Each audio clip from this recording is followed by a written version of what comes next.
Halo semuanya, selamat datang kembali di sesi latihan kosakata Kaigo kita. Hari ini kita nggak cuma bakal ngapalin kata, tapi kita akan langsung simulasi ya, seolah-olah kita lagi bantu penghuni panti mengenakan pakaian di pagi hari. Dijamin, praktis, dan pasti kepake banget. Udah siap? Yuk kita mulai. Oke, langsung aja kita masuk ke skenarionya. Coba bayangin ya, ini pagi-pagi di sebuah panti di Jepang. Tugas kita hari ini adalah bantu Tanaka-san buat siap-siap. Nah, biar Tanaka-san nyaman, komunikasi kita harus lancar. Disinilah kosakata yang akan kita pelajari berperan penting. Kita mulai dari bagian paling bawah dulu ya, baru ke atas. Jadi di bagian pertama ini, kita fokus ke semua yang dipakai di kaki. Mulai dari kaos kaki, celana, sampai sepatu. Ini benar-benar kosakata dasar yang bakal Anda pakai setiap hari. Kata yang pertama adalah sepatu. Dalam bahasa Jepang, kita sebutnya kutsu. Dibacanya kutsu. Coba deh, ikutin saya. Kutsu. Sekali lagi yang jelas ya, kutsu. Bagus! Terus, gimana cara ngajak seseorang pakai sepatu? Gampang, Anda tinggal bilang, kutsu o hakimashou. Yang artinya, mari kita pakai sepatu. Nah, kata kuncinya di sini adalah hakimashou. Itu bentuk ajakan dari kata kerja hakimasu, yang khusus dipakai buat sesuatu di bagian bawah tubuh. Oke, sebelum sepatu, pastinya kita pakai kaos kaki kan? Nah, bahasa Jepangnya itu kutsushi atau kutsushita. Coba ucapkan, kutsushita. Gini nih trik biar gampang ingat.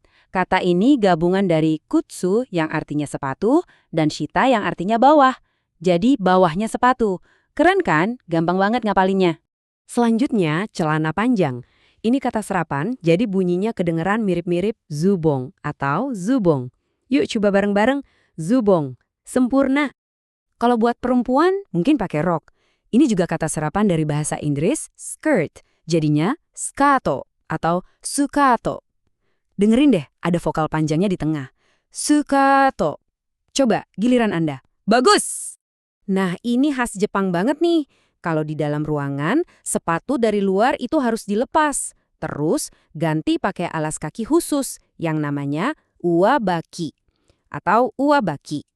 Yuk kita ucapkan uwabaki. Ini penting banget buat jaga kebersihan, apalagi di lingkungan panti. Yang terakhir di bagian ini sandal rumah atau selok. Bunyinya juga mirip banget sama bahasa Inggris, slipper, seripa atau suripa. Gampang kan? Coba ucapkan bareng-bareng. Suripa. Tepat sekali. Oke, sekarang perhatikan baik-baik. Ini poin yang super penting dalam bahasa Jepang. Ternyata kata kerja buat memakai itu beda-beda loh. Untuk semua yang barusan kita pelajari, sepatu, kaos kaki, celana, rok, kita harus pakai kata kerja haku untuk memakai dan nugu untuk melepas. Wajib diingat ya, ini aturan emasnya. Baik, kita lanjut ke bagian kedua, aksesori.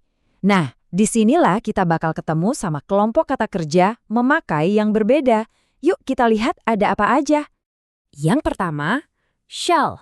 Dalam bahasa Jepang disebutnya mafla atau mafura. Yuk ucapkan mafura. Nah, ingat aturan yang tadi kan?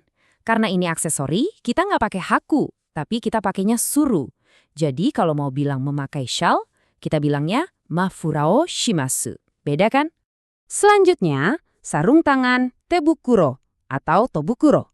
Coba ucapkan tebukuro. Aturannya gimana? Sama persis kayak shawl, kita pakai suru. Jadi, tebukuro oshimasu. Dan aksesori terakhir kita untuk hari ini, ikat pinggang, belto atau beruto. Nah, saya yakin Anda udah bisa nebak kata kerjanya apa kan? Betul banget, kita pakai suru lagi. Beruto oshimasu. Oke, materinya udah kita bahas semua. Sekarang waktunya kita uji ingatan kita sedikit. Saya bakal kasih lihat gambar, Anda coba sebutin nama benda itu dalam bahasa Jepang secepat mungkin ya, sebelum saya kasih tahu jawabannya. Siap? Yuk kita mulai. Gambar pertama, apa ini? 3, 2, 1, yap, jawabannya kutsushita. Kutsushita. Mantap kalau jawaban Anda benar. Berikutnya, yang ini apa namanya? 3, 2, 1. Betul, mafra, mafra. Keren, masih inget? Oke, gambar terakhir buat latihan kita. Apa ini? 3, 2, 1. Tepat sekali, zubong, zubong, sempurna. Latihan cepat kayak gini emang paling nempel di otak ya. Pemanasannya udah selesai, sekarang kita masuk ke kuis yang sesungguhnya. Ada 5 pertanyaan buat ngetes pemahaman Anda. Jawab cepet ya. Yuk kita lihat berapa skor yang bisa Anda dapat. Pertanyaan nomor 1. Lihat gambarnya, apa ini dalam bahasa Jepang? Jawabannya adalah kutsu. Kutsu. Pertanyaan nomor 2. Apa nama benda ini? Betul banget, ini tebukuro. Tebukuro. Pertanyaan ketiga, yang ini pasti gampang banget. Apa namanya?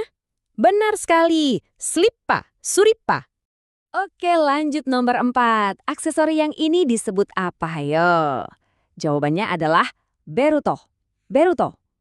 Luar biasa. Oke, ini pertanyaan terakhir. Penentuan. Apa ini?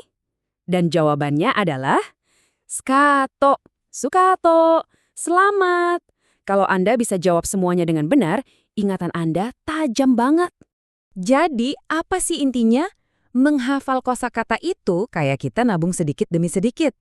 Latihan singkat tapi rutin kayak yang barusan kita lakukan, itu bakal ngebangun kepercayaan diri kita pas komunikasi langsung di tempat kerja. Setiap kata yang kita hafal itu satu langkah lebih dekat ke kelancaran. Jadi, tetap semangat latihannya ya. Sampai ketemu di materi selanjutnya.